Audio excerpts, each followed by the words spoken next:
Hola, hola, muy buenos días, bienvenidos al programa más saludable de la televisión peruana, La Junta Médica. Leslie, ¿cómo estamos? Hola, Juanita, empezando la semana y hoy día hablaremos del manejo de la hipertensión arterial. Así es, y también vamos a hablar del café. ¿Usted cuántas tazas de café se toma al día? Yo ninguna, por ejemplo, pero no me gusta. Yo tomo mínimo una. ¿Esto es beneficioso para la salud? ¿Trae efectos secundarios? Lo averiguamos aquí en La Junta Médica. Empezamos.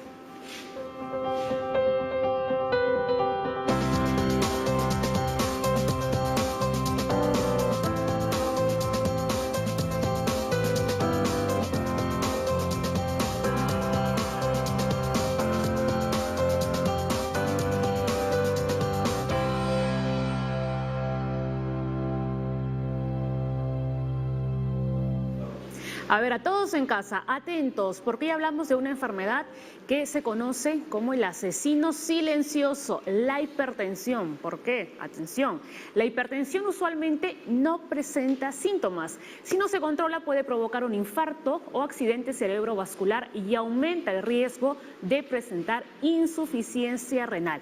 Por esto es que es tan peligroso esta enfermedad que es la hipertensión. Vamos a conocer a nuestros médicos invitados. El doctor Pino ya estuvo en la primera temporada de Junta Médica. Un placer que vuelva nuevamente aquí. Gracias. Carlos Pino, cardiólogo del Hospital 2 de Mayo. Y también el doctor George Vázquez, nefrólogo, jefe del Servicio de Nefrología Especializada del Hospital Rebagliati. El doctor Soto, que también aquí ya está listo para conversar sobre ese tema. Recuerden que estamos en vivo, pueden enviarnos todas sus consultas a las cuentas de Junta Médica, al Twitter, al Facebook, y también pueden llamarnos al 619-0647, que es la línea médica. Rápidamente, doctores, porque ya son las 9:20. La hipertensión. Cuéntenos un poquito, bueno, en realidad no los que están en casa, no vamos a ponerlos en contexto. Sí, bueno, ante todo muy buenos días, gracias por la invitación, doctor Soto, doctor Vázquez, buenos días. La hipertensión arterial es una enfermedad que lamentablemente todavía sigue teniendo bastante prevalencia acá en nuestro país, ¿no? Según los últimos estudios realizados aquí en el Perú, aproximadamente 3 de cada 10 adultos mayores de 18 años sufren de hipertensión arterial, que es una cifra bastante alta, ¿no? ¿Es cierto que se está viendo más en niños también, lo que antes era inusual? Bueno, cada vez más se está viendo el inicio de la hipertensión arterial en gente más joven. Ajá. En gente más que niños, en gente más joven, ¿no? Anteriormente veíamos pues la hipertensión arterial en pacientes de 40, 50 años, 35, ahora estamos viendo en gente de 30 años, 28, 25 años, ¿no? Lamentablemente, ¿no? ¿Y esto es por los malos hábitos, por la obesidad, por ejemplo?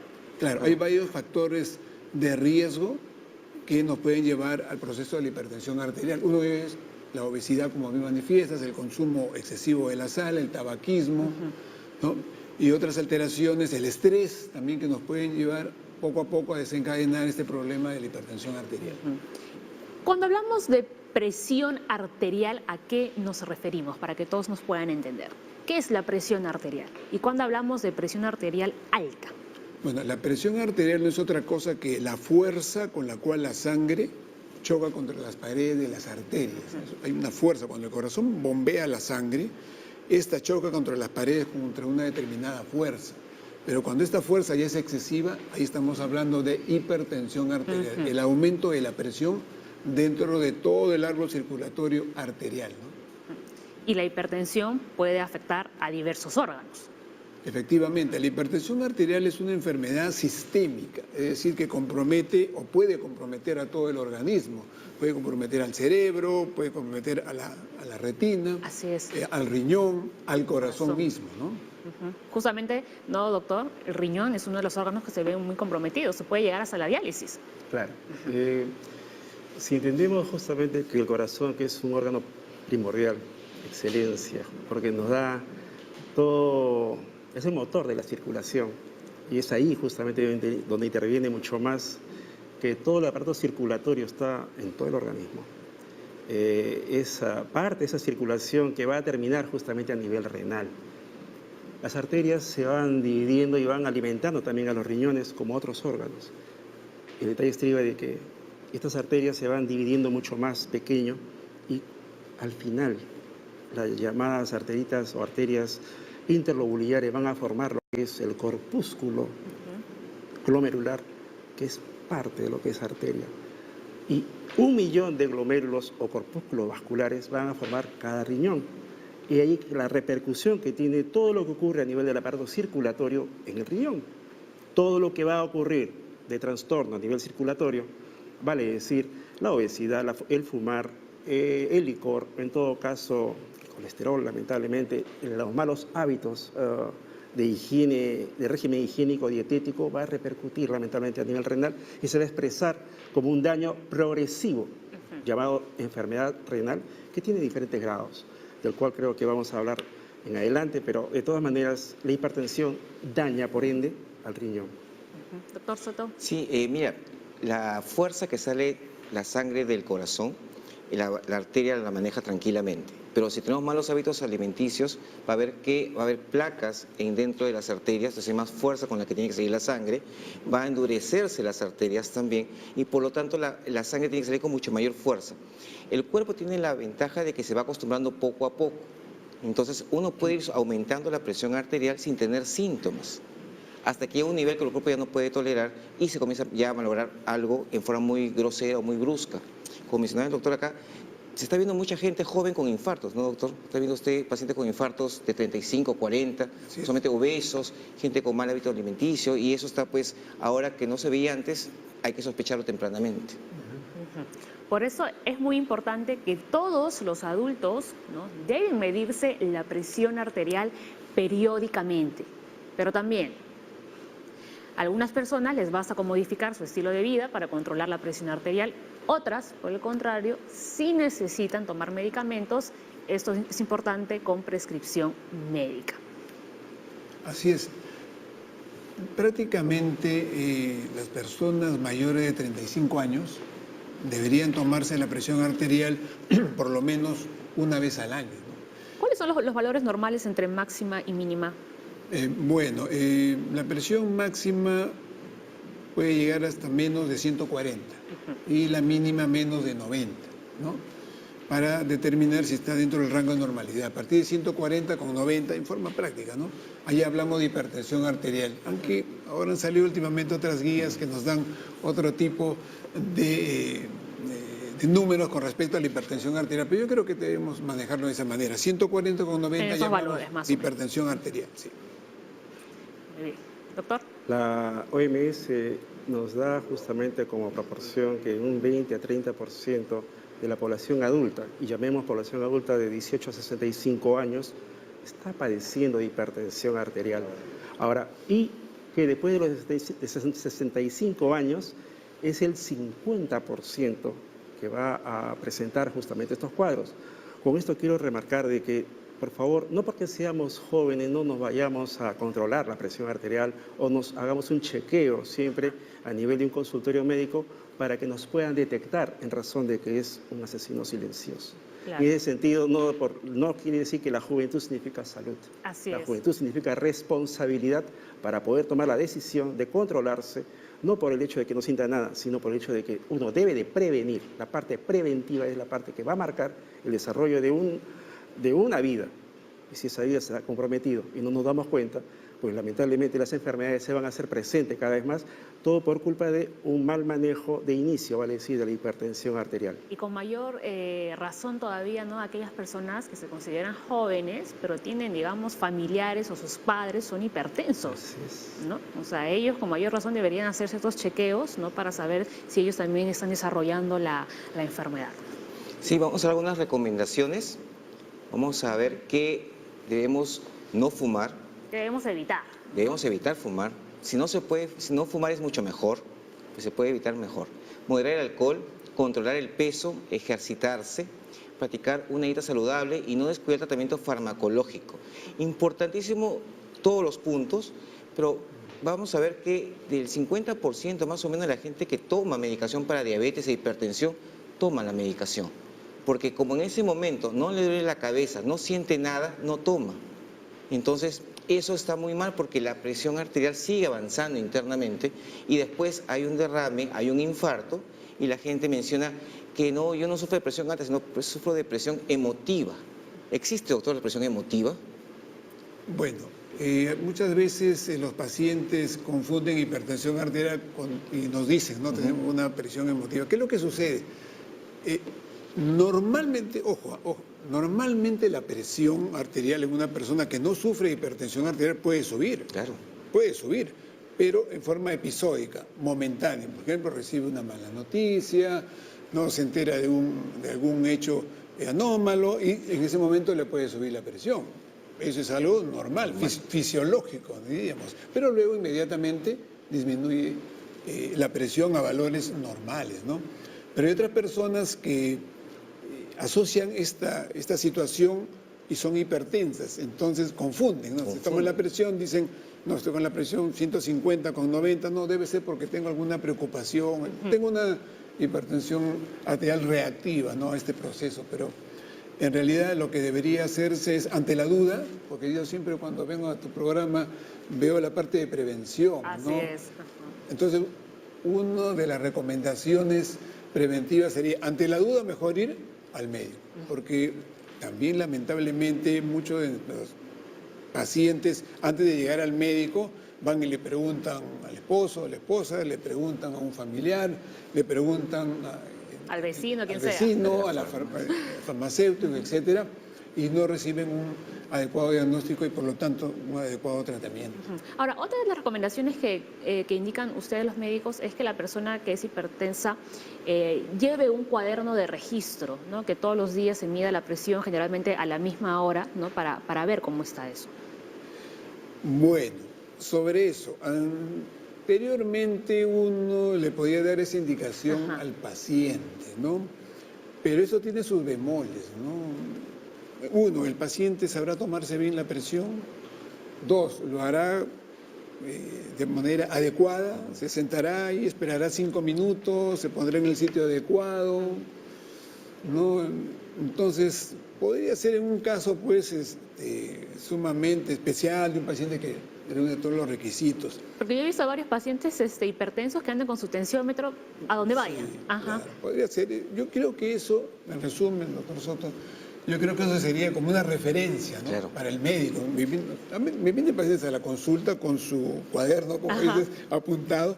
Bueno, uno le sirve eso como referencia, claro, ¿no?, para poder saber, bueno, qué tal anda su presión arterial.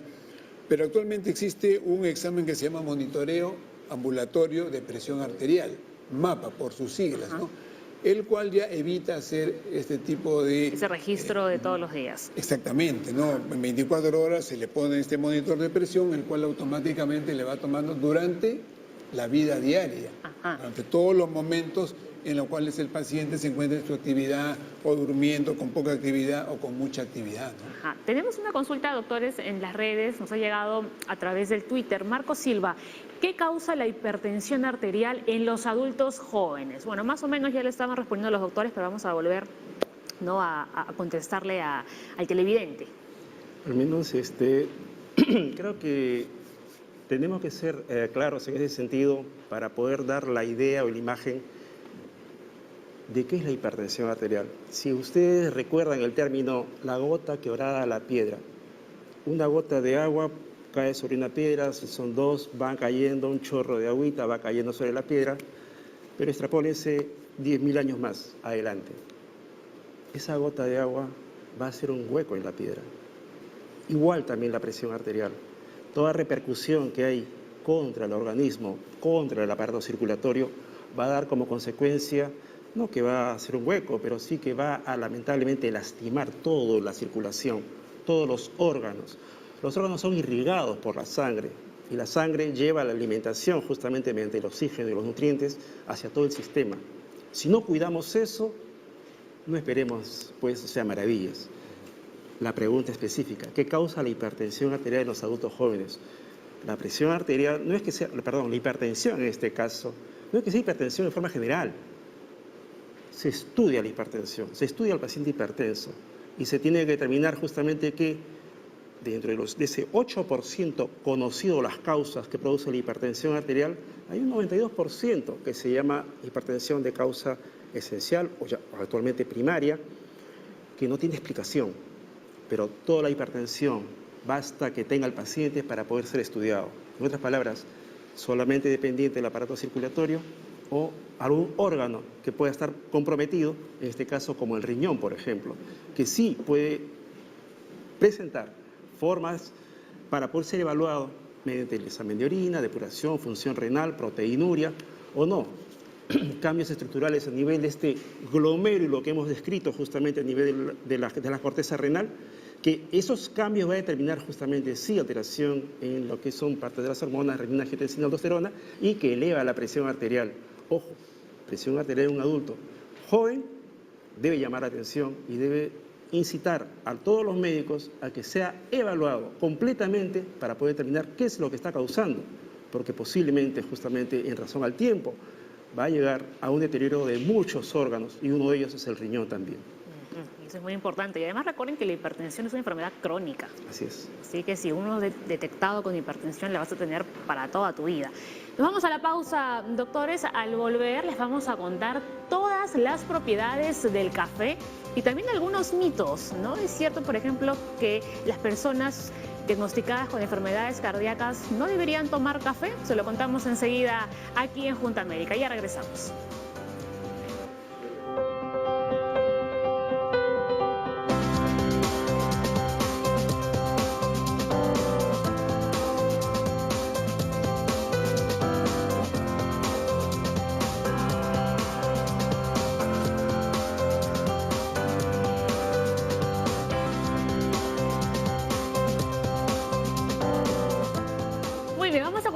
Todas las propiedades del café, Leslie. ¿Tú cuántas tazas te tomas al día? Bueno, tazotas, ¿no? Por lo que estoy viendo. Mínimo una taza, máximo 2 al día. Bueno, esa que te han puesto equivale por 5. Ese equivale a 10 tazas. Por eso estás bien activo todas las mañanas. A ver, Aura se lo ha pasado súper bien con esa nota porque sí, saben que Aura, buenazo. Nuestra reportera, le encanta el café y ha sido feliz haciendo este informe que nos ha traído para la Junta Médica en su nueva ruta saludable. Ella se ha ido, ha visitado varias cafeterías porque nos van a enseñar cómo se prepara realmente el café y luego también ha hablado con un médico cardiólogo que nos va a explicar sobre las propiedades y sobre algunos mitos sobre este tema. Ya, vamos a ver. Vamos a verlo. El norte de esta brújula saludable apuntó hacia café y salud, y es que cada día el reconocimiento del café peruano aumenta, así como su consumo. Sin embargo, existen algunos mitos y verdades alrededor de este grano. Por eso es que vamos a buscar a dos especialistas que nos lo cuenten absolutamente todo. Pero antes, un cafecito.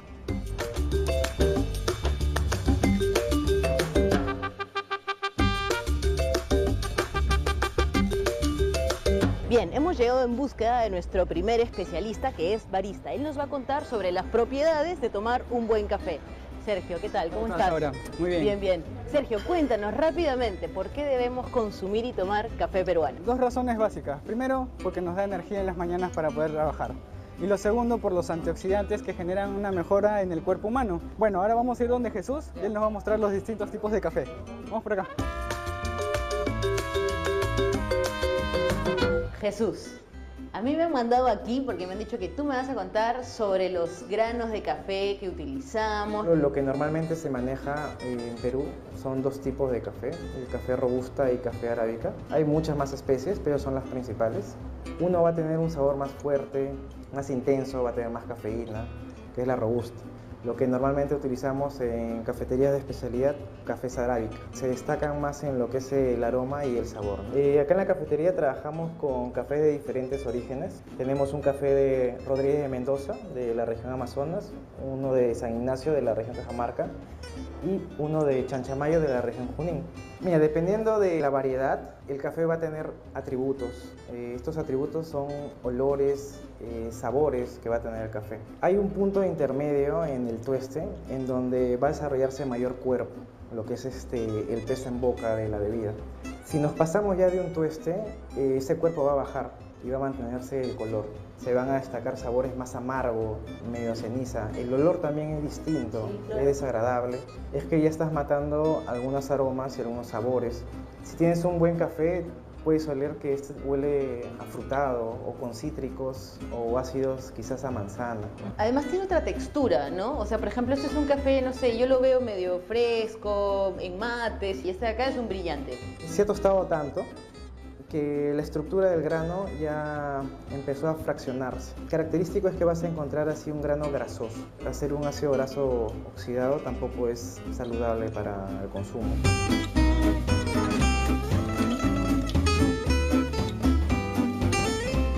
¿Cómo me doy cuenta si el grano no está bueno? Es muy habitual tener este tipo de granos que han sido carcomidos, estado expuesto al ambiente y ha desarrollado ahí hongos o bacterias. Puede generar gastritis o algún problema de reflujo. Es que estás consumiendo un café que probablemente tenga toxinas, ¿no? Sergio, muéstranos y cuéntanos todos los secretos que debemos saber para hacer una prensa francesa perfecta. Lo primero que vamos a necesitar es nuestro cafecito. Vamos a utilizar café de Cajamarca, de San Ignacio. Y vamos a utilizar 4 cucharitas. Son aproximadamente 60 gramos. Agüita caliente que ya tenemos lista acá. 85 grados a 90. Hasta donde termina la primera línea de agua caliente. Eso es como una preinfusión, algo así. Para quitar los gases del café le damos una movidita y vamos a esperar 4 minutos exactamente para poder bajar el émbolo. ¿Qué opinas sobre el café bien cargado, que son los cafés normalmente que estamos viendo ahora, con el descafeinado?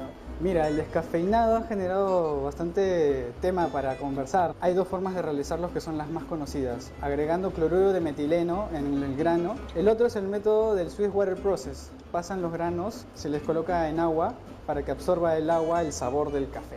Y se pasa constantemente por redes de carbono activado. Lo que va a hacer ese carbono activado es jalar la cafeína, pues, ¿no? Entonces, bueno, a disfrutarlo.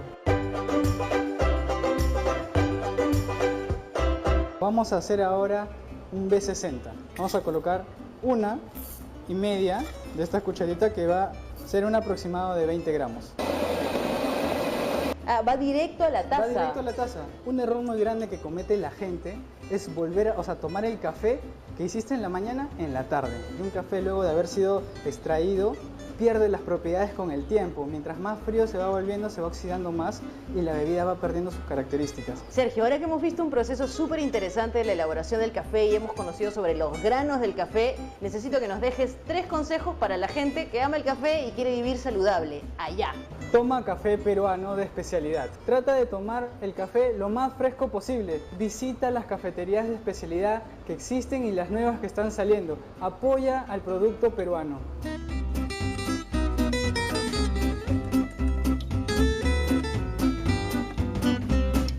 Doctor, beber café es bueno para la salud y en su caso, como cardiólogo, ¿es recomendable para el corazón? El consumo regular de café disminuye en un 14% la probabilidad de tener enfermedades cardiovasculares, enfermedades respiratorias, enfermedades cerebrales como el derrame, diabetes e infecciones. Si una persona es sana, no tiene problemas de hipertensión arterial o de arritmias e incluso en ciertas condiciones especiales, el café sí es beneficioso. Eventualmente puede sí tener problemas de gastritis, problemas de desmineralización de huesos, o si el paciente es hipertenso le puede alterar la presión arterial. Va a depender también mucho de la susceptibilidad que uno tenga frente al consumo de café.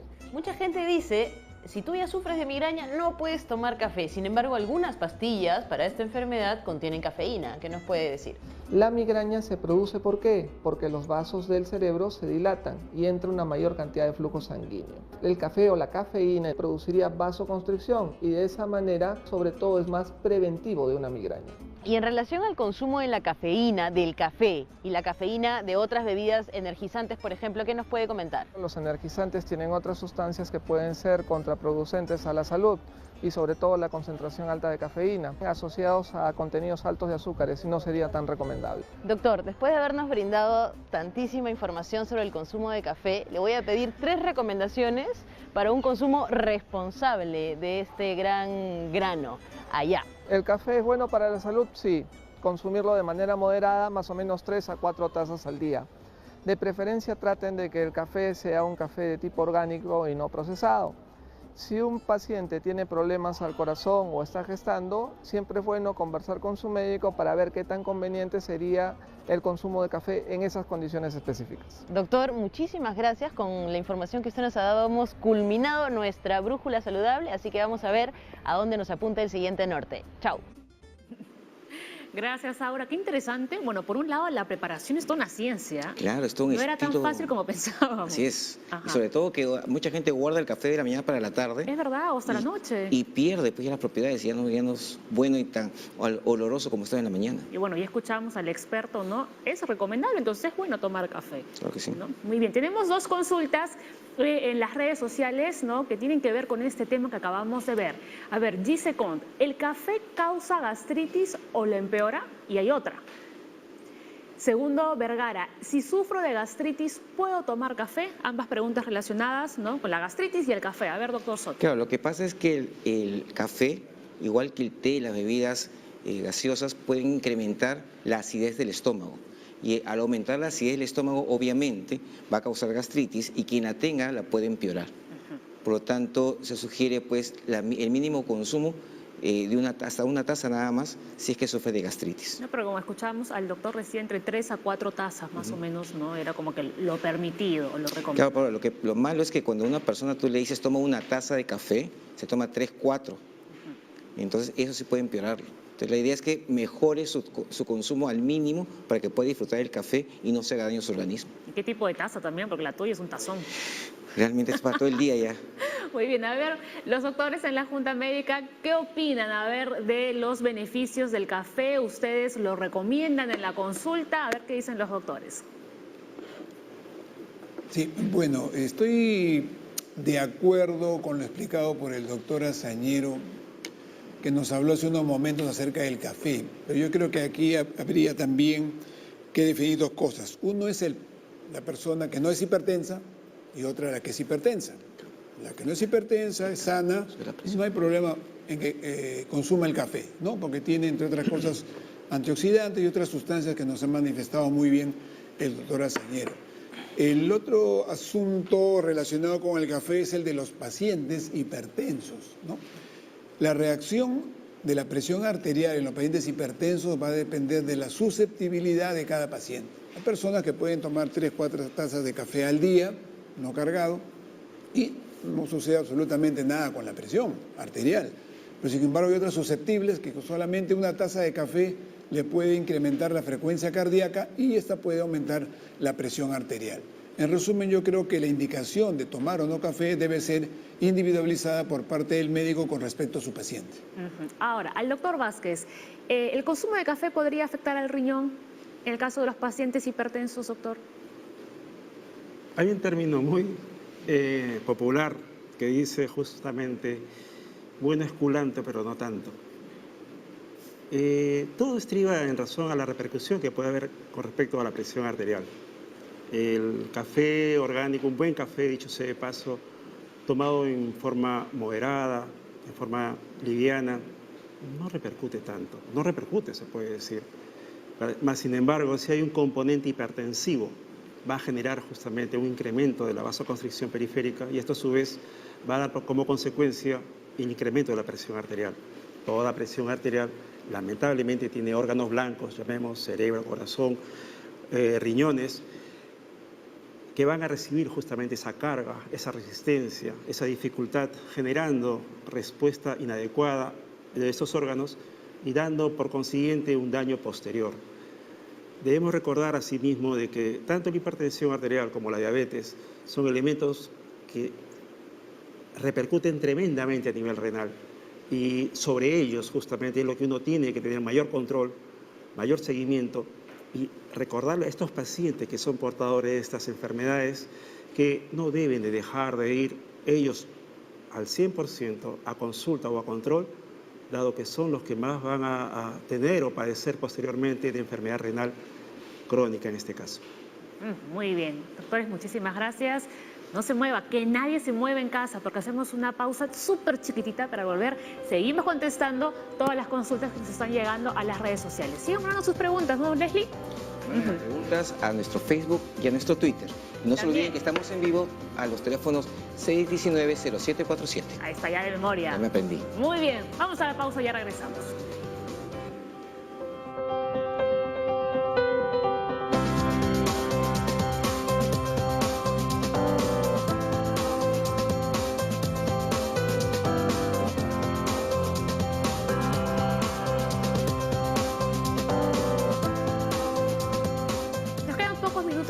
para terminar el programa, así que inmediatamente vamos a ir respondiendo toda la serie de consultas que nos han ido llegando durante toda esta hora. A ver, Richard Mazzini, doctores.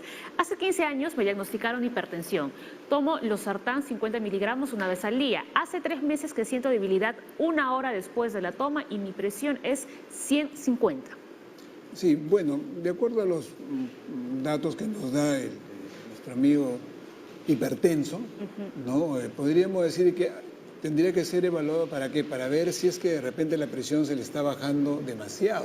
100/50 para un paciente hipertenso relativamente podría ser una presión baja, ¿no? Habría que hacerle un estudio, por ejemplo, un monitoreo ambulatorio de presión arterial para ver cómo fluctúa su presión a través de las 24 horas del día. De repente en algún momento le baja demasiado, 90, 80, y por eso siente esa debilidad en su persona, ¿no? ¿Pero sería consecuencia de esa medicina, ese medicamento?